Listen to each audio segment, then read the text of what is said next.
James Gunn's departure from the MCU affected the franchise more than you think. Welcome to Stats In.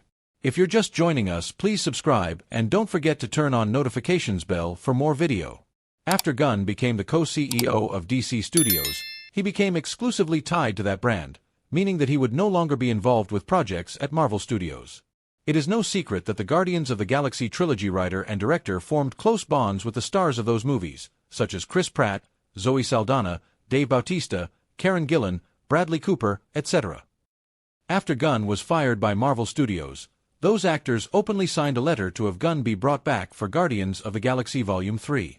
James Gunn leaving the MCU most definitely affected the future of the Guardians of the Galaxy, but it also likely changed Marvel Studios' plans for the next two Avengers films, Doomsday and Secret Wars. Gunn was an integral writer and director for Marvel Studios with his Guardians of the Galaxy movies, so after he left to start an interconnected franchise with DC Studios, which will include 14 Marvel actors, Marvel Studios likely had to redirect its course for the future.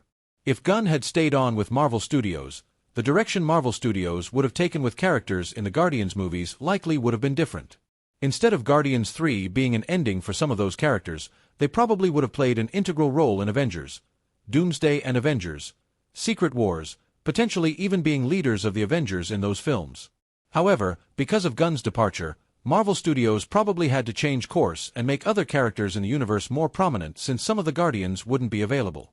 Some Guardians actors, such as Bautista, already publicly stated that they would not return to the franchise under any circumstances. While appearing on The Tonight Show starring Jimmy Fallon, Bautista pointed out that his character, Drax, had the perfect exit in Guardians of the Galaxy 3, and that he would never sign up for another job as Drax just to get a paycheck. It's the perfect exit. We all had those perfect character arcs and such a storybook ending. I constantly relate it to the way I ended my wrestling career. I ended it on a storybook note, and I would never go back and tarnish that. And it's the same with this. With Drax, I just got to end the perfect way. And I would never sign up for another job as Drax just to get a paycheck. I would tarnish that, and I won't do it. I think my role was great. My journey and partnership were memorable and so rewarding. I keep saying this time and time again, I can't wait to see what's next for Gamora. I hope they're not done with her, and I hope a woman of color or a woman with special needs can take on the role next.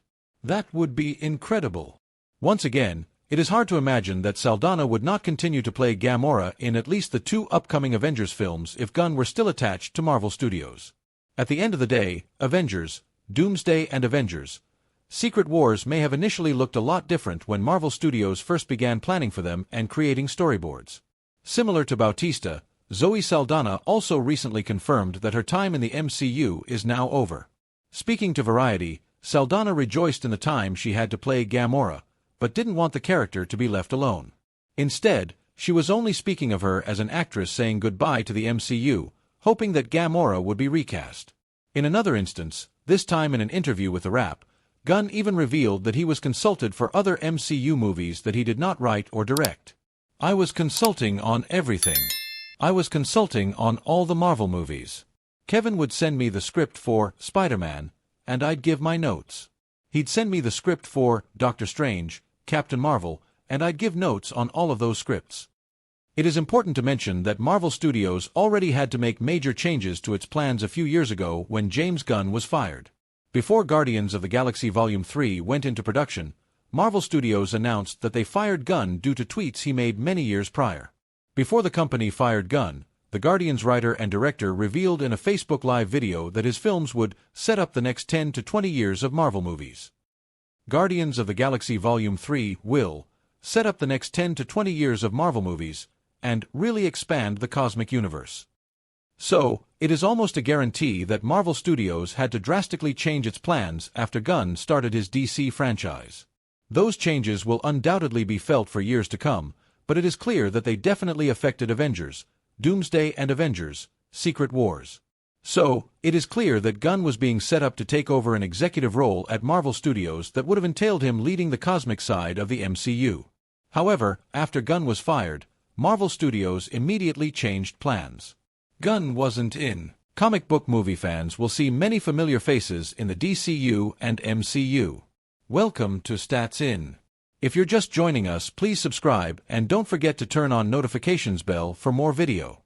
While Gunn is known for caring for his friends and reuniting with familiar faces, he prioritizes finding the right fit for each role. Gunn has noted that what matters most is that the actor fits the role, and they are easy to work with.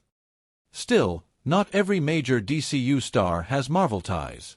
For example, Superman leads David Corenswet and Rachel Brosnahan have no MCU experience. Either way, viewers will see a few familiar faces when Superman hits theaters this July, among other DC projects. The 14 Marvel actors confirmed to appear in James Gunn's DC reboot show how much the filmmaker is blending his past and future. She even expressed interest in a specific DC character she thinks is cool, but fans will have to wait a little longer to find out who that might be.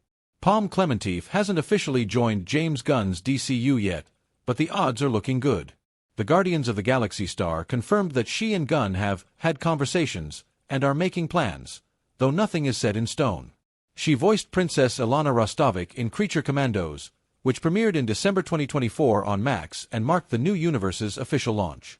While her character initially appeared to be a benevolent ruler, Rostovic was revealed to be a manipulative, power-hungry villain whose deceit led to her dramatic downfall at the hands of the Creature Commandos.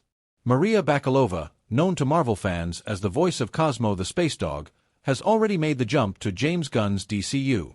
After playing Anya Corazon in Madame Web, Isabella Merced is set to make her DCU debut as Hawkgirl in James Gunn's Superman. Her role as Kendra Saunders, a fierce, immortal warrior tied to the Justice League and Justice Society of America, is one of the film's most highly anticipated introductions.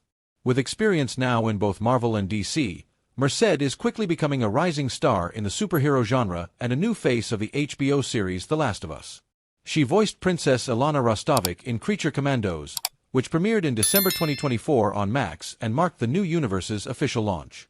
While her character initially appeared to be a benevolent ruler, Rostovic was revealed to be a manipulative, power-hungry villain whose deceit led to her dramatic downfall at the hands of the Creature Commandos.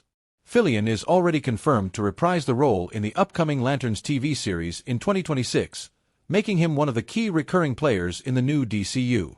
Where James Gunn goes, Nathan Fillion tends to follow.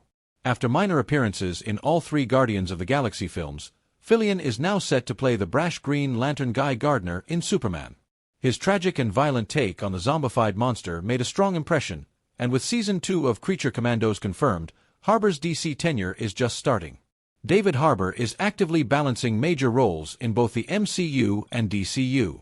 On top of returning as Red Guardian in Thunderbolts * and being confirmed to appear in Avengers Doomsday, Harbour made his DCU debut as Eric Frankenstein in Creature Commandos.